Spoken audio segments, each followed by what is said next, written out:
கர்த்தருடைய பரிசுத்த நாமம் மகிமைப்படுவதாக.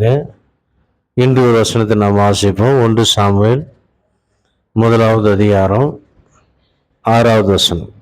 கர்த்தர் அவள் கற்பத்தை அடைத்திருந்தபடினால் அவளுடைய சக்களத்தை அவள் துக்கப்படும்படியாக அவளை மிகவும் விசனப்படுத்துவாள். இந்த கருமையான தேவனுடைய பிள்ளைகளை, இன்று அநேக குடும்பங்களில் நாம் இந்த பிரச்சனை தான் பார்க்கிறோம்.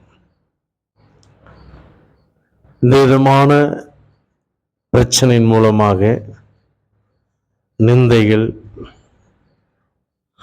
பயங்கரமான சொல், வார்த்தை, அதெல்லாம் கேட்டு கணவனும் மனைவியும் எவ்வளோ வேதனைப்படுகிறார்கள் என்று உங்களுக்கு தெரியும். இந்த எத்தனையோ குடும்பங்களில் குழந்தை பாக்கியம் இல்லாமல் எத்தனை குடும்பங்கள் தவித்து கொண்டிருக்கு தெரியுமாங்க. இதே போல அன்னாலை போல வேதனைப்படுகிற ஸ்திரீகள் எத்தனை குடும்பங்களில் இருக்கிறாங்க தெரியுமா? சொல்ல முடியாதுங்க. நிறைய ஜனங்க பழைய காலத்து மாதிரி கிடையாது. பழைய காலத்துல 1000ல் ஒரு ஸ்திரீக்கு பிள்ளை இல்லாம இருந்திருக்கலாம். ஆனால் இப்பொழுது 1000ல் 200 பெண்களுக்கு குழந்தை பாக்கியம் இல்லாம இருக்கிறாங்க. எனக்கு அருமையான தேவனுடைய பிள்ளை, ஒருவேளை நீங்க இந்த வழியா போய் கொண்டிருக்கலாம். குழந்தை பாக்கியம் இல்லை என்பதனால் பெற்றோரே நம்மளை நிந்திக்கலாம், உடன்பிறப்புகள் நிந்திக்கலாம், சொந்தங்கள் பந்தங்கள் நிந்திக்கலாம், ஒருவேளை கணவரே நிந்திக்கலாம், ஒருவேளை மனைவியே நிந்திக்கலாம், ஒருவேளை உங்களுடைய அயல் வீட்டாரே உங்களை நிந்திக்கலாம், நீங்கள் சபைக்கு போய்கொண்டிருக்கிறவர்களே உங்களை நிந்திக்கலாம். எனக்கு அருமையான தேவனுடைய பிள்ளை, உங்கள் உடன்பிறப்பு, உங்க தங்கச்சி, உங்க தம்பியே உங்களை நிந்திக்கலாம். கவலைப்படாதீங்க.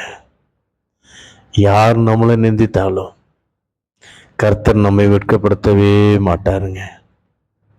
1வது அதிகாரத்துல கீழே வாசிக்கும் போது அன்னால் தேவனுடைய சமூகத்துல போய் அழுது முறையிடுகிறதை பார்க்கிறோம். ஜீவனுள்ள தேவனாகிய கர்த்தர் அன்னாளுடைய ஜெபத்தை கேட்டு அற்புதம் செய்தார். 2வது அதிகாரத்துல 5வது வசனத்தை வாசிக்கும் போது மலடி எண்ணப்பட்டவள் 7 பிள்ளைகளை பெற்றெடுத்தாள் என்று பார்க்கிறோம். எனக்கு அருமையான தேவனுடைய பிள்ளை, ரீசெண்டா இப்போ கன்னியாகுமரி மாவட்டத்துல ஒரு 6 மாசம் இருக்கும், 6 மாசத்துக்கு முன்னாடி 18 வருஷத்துக்கு பிறகு அந்த ஐயா போன் போட்டு சொன்னாங்க, என் மகளுக்கு 2 குழந்தை பிறந்திருக்கு பாஸ்டர். 18 வருஷத்துக்கு பிறகு என் பிள்ளைக்கு நாம் குழந்தை பிறக்கும் நாங்கள் நினைச்சு பார்க்கல. சரி, அவங்க 2 பேரும் சந்தோஷமா இருந்தா போதும் அப்படிதான் நினைச்சோம். ஆனா கர்த்தர் 2 குழந்தை கொடுத்திருக்கிறார் பாஸ்டர். ஒரே நேரத்தில் சந்தோஷப்பட்டாங்க. ஒருவேளை உங்களுக்கு திருமணம் ஆகி 2 வருஷம் போயிருக்கலாம், 3 வருஷம் போயிருக்கலாம், 5 வருஷம் போயிருக்கலாம், 10 வருஷம் கடந்திருக்கலாம், 12 வருஷம் கடந்திருக்கலாம், 25 வருஷம் கூட கடந்திருக்கலாம். கவலைப்படாதீங்க. தேவனால் கூடாத காரியம் ஒன்றுமே இல்லைங்க. அவர் நிச்சயம் செய்வார். அவர் நிச்சயம் செய்வார். அவர் தம்முடைய பிள்ளைகளை ஒருபோது வெட்கப்படுத்த மாட்டார். நீ ஆண்டோடைய சமூகத்துல கண்ணீரோடு ஜெபிக்கும் போது உங்களுடைய ஜெபத்தை கர்த்தர் அற்பமா எண்ணவே மாட்டாருங்க. தேவனுடைய ஊழியக்காரங்க ஒருவேளை உங்களுடைய ஜெபத்தை அற்பமா எண்ணலாம். அன்னாளுடைய ஜெபத்தை ஊழியக்காரர் ஆகிய எலி ஏலி என்ன செய்தார்? அற்பமாய் நின்னார். காலையிலே வந்து மது குடிச்சிட்டு, சாராயம் குடிச்சிட்டு, இப்படி வந்து புலம்புறியா, போதையில் இருக்கிறியா, என்னென்னமோ கேட்டார். எனக்கு அருமையான தேவனுடைய பிள்ளை, அண்ணாளுடைய ஸ்தானத்துல நான் இருந்திருப்பேன். நான் என்ன கேட்டிருப்பேன் தெரியுமா? அந்த ஏழி மனுஷனை, அந்த தேவனுடைய ஊழியக்காரனை பார்த்து, என்னைய நீர்லாம் ஒரு ஊழியக்காரரா? என்னுடைய வேதனை உமக்கு தெரியாதா? நான் எவ்வளோ வேதனையோடு வந்து அழுதுட்டு இருக்கிறேன், குடிச்சிட்டு வந்திருக்கிறேன், வெறித்து இருக்கிறா, என்னென்ன பேச்சையா பேசுறீங்க, வாய மூடிட்டு போறியா சொல்லியிருப்பேன். இதே போல இந்நாட்களில் உள்ள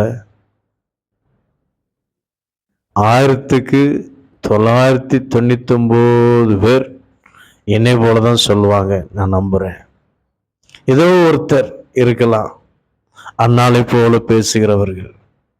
அந்த அதிகாரம் ஃபுல்லா வாசிக்கும் போது அந்த தேவனுடைய மனுஷன் கேட்கிற கேள்விக்கு அந்நாள் அவர்கள் அவ்வளவு சாந்தமா சொல்லுகிறார்கள், ஐயா உடைய தாசி, நம் மன கிளேசம் உள்ள ஸ்திரீ ஐயா, வேதனையோடு வந்திருக்கிறேன் ஐயா, வெறித்திருக்கிறான்னு சொல்லாதீங்க, நான் வேதனையோடு வந்திருக்கிறேன். உடனே தேவனுடைய மனுஷன் சொல்றார், நீ சமாதானத்தோடு போ, உன் வேண்டுதல் கேட்கப்பட்டது. எனக்கு அருமையான தேவனுடைய பிள்ளை, தேவனுடைய சமூகத்துல போய் நீங்க ஜெபிக்கும் போது உங்களை அற்பமா என்னலாம், ஏளனமா பேசலாம், என்னமோ நினைக்கலாம், கவலைப்படாதுங்க. யார் நம்மளை அற்பமா பேசட்டும், ஊழியக்காரரே நம்மளை அற்பமா பேசட்டும், விசுவாசிகள் அற்பமா பேசட்டும், சொந்தங்கள் பந்தங்கள் அற்பமா பேசட்டும், தயவு செய்து ஆனா ஒண்ணு, புருஷனோ மனைவி பற்றி குறை சொல்லாதுங்க. அந்த எல்கானா எப்படி அன்னாளை நேசித்தாரோ அதே போல நீங்க அவர்கள மனைவி, சொந்த மனைவி நேசிங்க. ஸ்திரீயானவளும் தன் புருஷனை நேசிக்கணும், அற்பமாய் நிறக்கூடாது. ரெண்டு பேரும் ஒருத்தருக்கு ஒருத்தர் அற்பமாய் நாதபடி கர்த்தர் அடைத்து வைத்திருக்கிறார். அவருடைய கரத்துல இருக்கு எல்லாமே. நாம் 6வது வசனத்துல நாம் என்ன வாசித்தோம்? 5வது வசனத்துல இன்னும் கிளியரா போட்ட, கர்த்தர் அன்னாளின் கற்பத்தை அடைத்திருந்தார். கர்த்தர் அடைத்திருக்கிறாருங்க. அப்ப நம்ம யாரையும் குறை சொல்லி நமக்கு ஒன்றும் கிடைக்க போறதில்லை. சில நேரங்கள்ல கணவன் மனைவிகளுக்குள்ளே சண்டை. அம்மா சொல்லுவாங்க, இவாளை கெட்டினதுனாலதான்டா உனக்கு பிள்ளை இல்லை. குடும்பத்துக்குள்ளே சண்டை, குழந்தை பாக்கியம் இல்லாதனால் நீ இவளை விட்டு விடு, வேற ஒருத்தி விவாகம் பண்ணி விடலாம். பெண் வீட்டார் சைடுல இருந்து சில குடும்பங்கள்ல சொல்லுவாங்க, இவனை விட்டு விடு, வேற ஒருத்தனுக்கு திருமணம் பண்ணிடலாம், உனக்கு குழந்தை உண்டாகும். தயவு செய்து எந்த பெற்றோரும் இப்படிப்பட்ட ஆலோசனை கொடுக்காதீங்க. ஜெபம் பண்ணுங்க. தேவனால் கூடாத காரியம் ஒன்றுமே இல்லைங்க. வானத்தையும் பூமியும் படைத்த தேவன் இதை செய்ய முடியாதா?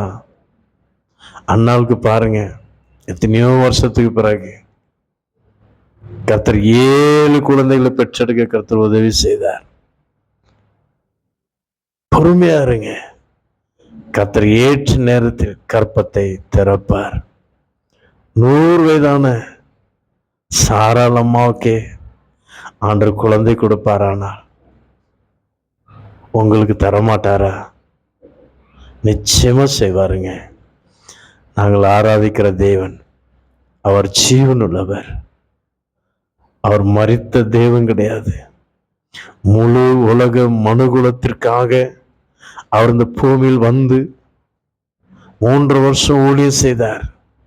நடந்து ஊழியம் செய்தார். கழுதையில் ஏறி யாத்திரை பண்ணி ஊழியம் செய்தார். கிராம கிராமமா சென்றார். பட்டணம் பட்டணமா சென்றார். திரளான ஜனங்கள் அவரை பின் சென்றார்கள். முழு உலக ஜனங்களின் பாவத்திற்காக தன்னுடைய ஜீவனையே அர்ப்பணமாக அர்ப்பித்து சிலுவை மரணத்துக்கு ஒப்பு கொடுத்தார். கோர பயங்கரமான சிலுவை மரணத்துக்கு ஒப்பு கொடுத்து மரித்து 3ஆம் நாள் உயிர் தெழுந்தார். அந்த இயேசு இன்றும் ஜீவனோடு இருக்கிறாருங்க. அந்த இயேசு இன்றும் ஜீவனோடு இருக்கிறார். அவர் ஜீவனுள்ளவர். அவர் ஜீவனுள்ள தேவன். அவர் ஜீவனுள்ளவர். அவர் நேற்றும் இன்றும் என்றும் மாறாத தேவன். அவர் ஜீவனுள்ளவருங்க. இயேசு கிறிஸ்து விசுவாசத்தை பாருங்க. ஏசப்பா, என் குடும்பத்தில் ஒரு அற்புதம் செய்யுங்கன்னு சொல்லி பாருங்க. அவர் அற்புதம் செய்வாருங்க. எவ்வளவு வேணும் சந்தேகம் இல்லைங்க. எவ்வளவு வேணும் சந்தேகம் இல்லை. நிச்சயமா கர்த்தர் பெரிய காரியம் செய்வார். அது மாத்திரமல்ல, ஒருவேளை நீங்க இயேசு ஏற்றுக்கொண்டவங்களா இருக்கலாம். பொறுமையா இருங்க. முறுமுறுக்காதுங்க. சண்டை போடாதுங்க. கர்த்தர் பெரிய காரியம் நிச்சயமா செய்வார். ஆண்டோட சமுதிர கண்ணீரோடு ஜெபம் பண்ணுங்க. சீக்கிரமா அற்புதத்தை பார்ப்பீங்க, அனுபவிப்பீங்க. கர்த்தர் உங்களை ஆசீர்வதிப்பாராக. God bless you. Amen.